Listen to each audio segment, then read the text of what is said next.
একটি গ্রামের ঘটনা, যেখানে কেউ থাকতো না, শুধুমাত্র একটি পেতনি বসবাস করত। এইখান থেকে কেউ যেতেই খুব ভয় পেত।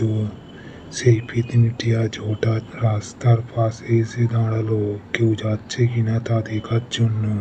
পেতনিটি ভালো করে দেখার পর কাউকে না দেখতে পায়, সে আবার চলে যায় নিজের বাসায়।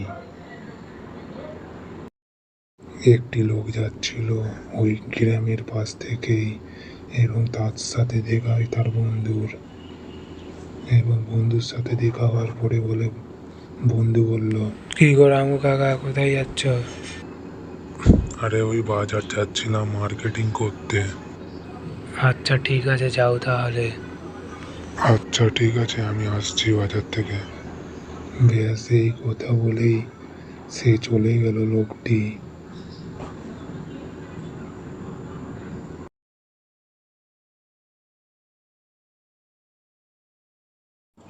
বাজার থেকে আসার সময় রামু কাকা মানে ওই লোকটি, সে হাঁটতে হাঁটতে হাঁটতে হাঁটতে হাঁটতে হাঁটতে সে নিজের বাড়ির দিকে যেতে থাকে। যাওয়ার পথে তার যেমন মনে হলো কেউ তাকে ফলো করছে। সে ওই জন্য দাঁড়িয়ে পিছন থেকে একবার তাকালো। তাকানোর পরে কাউকে না দেখতে পায়, সে চলে যায় নিজের বাসায়। এদিকে পেতনিটি সব লুকিয়ে লুকিয়ে দেখছিল। সে নিচে নেমে এসে বলল,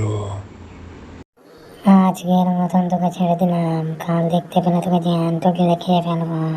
এদিকে রামুর মা, রামু, আরে ওই রামু, কচি একটু বাজার যা তো, বাড়িতে আলু শেষ হয়ে গেছে, আলু আনবি। আচ্ছা ঠিক আছে মা, আমি এক্ষুনি যাচ্ছি বাজার আলু আনতে। এই কথা বলে রামু কাকা বাড়িয়ে গেল বাজারের দিকে। রাস্তার পথে যেতে যেতে যেতে যেতে যেতে যেতে রামু কাকাকে খুব ভয় করছিল। সে হঠাৎ করে দাঁড়িয়ে পিছন দিকে দেখিয়ে দেখছিল কেউ তাকে ফলো করছে নাকি। সে কাউকে না দেখতে পাওয়ায় চলে যায় আবার বাজারের দিকে। হাঁটতে হাঁটতে হাঁটতে হাঁটতে চলে। এদিকে রামু বাজার করে যাওয়ার সময় খুব জোরে বৃষ্টি চলে আসে। রামু তাড়াতাড়ি করে বাড়ির দিকে চলে যায়। রামু বাজার থেকে আসার সময় হঠাৎ করে তার সাথে দেখা হয়ে যায় পেতনির, এবং পেতনিকে জিজ্ঞাসা করলো রামু, এই এই তুমি কে? আমাকে মেরো না, এই এই আমাকে মেরো না, আমি তোমার কি করেছি? আমি বাজার গিয়েছিলাম আলু আনতে, আমাকে মেরো না।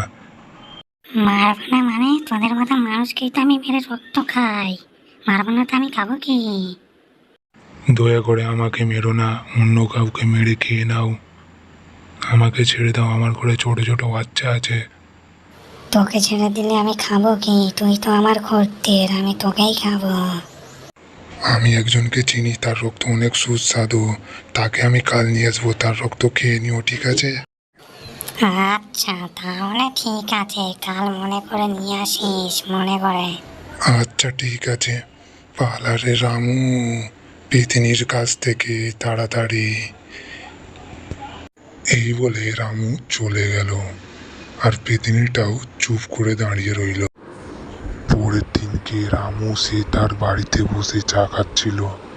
হঠাৎ তার কাছে পেতনি চলে আসে। সে ভয়ে কিছু না আর করতে পেরে তার কাছে গেল, গিয়ে বলল, তুমি তুমি আমার বাড়িতে কি করতে এসেছো এখন? তুই ভুলে গেলিস নাকি কাল আমায় কি বলেছিলি? হ্যাঁ, মনে কর একবার। মনে আছে বাবা, আমি আজ সন্ধেবেলায় নিয়ে যাব, ঠিক আছে?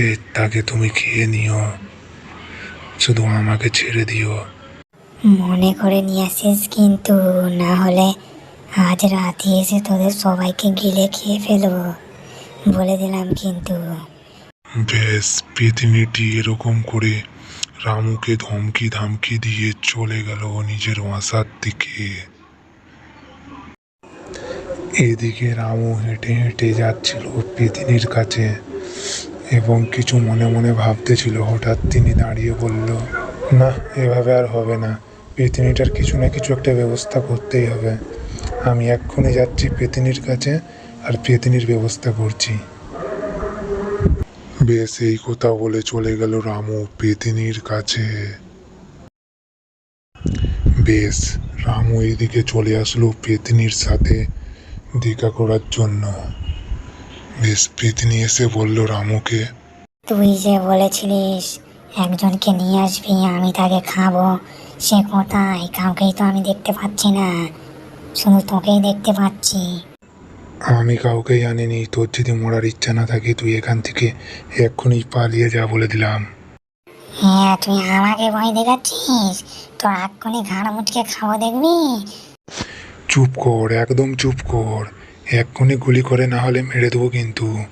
বলে দিলাম, চুপচাপ চলে যা এখান থেকে। আমাকে মেরো না, আমি এই গ্রাম ছেড়েই চলে যাব, আর কখনো ফিরে আসবো না এই গ্রামে। আমাকে ছেড়ে দিন, আমাকে ক্ষমা করে দিন। আচ্ছা ঠিক আছে, তুই এখান থেকে তাড়াতাড়ি চলে যা, না হলে গুলি করে মেরে দেবো বলে দিলাম। তাড়াতাড়ি চলে যা, আর কোনোদিনও আসবি না এই গ্রামে।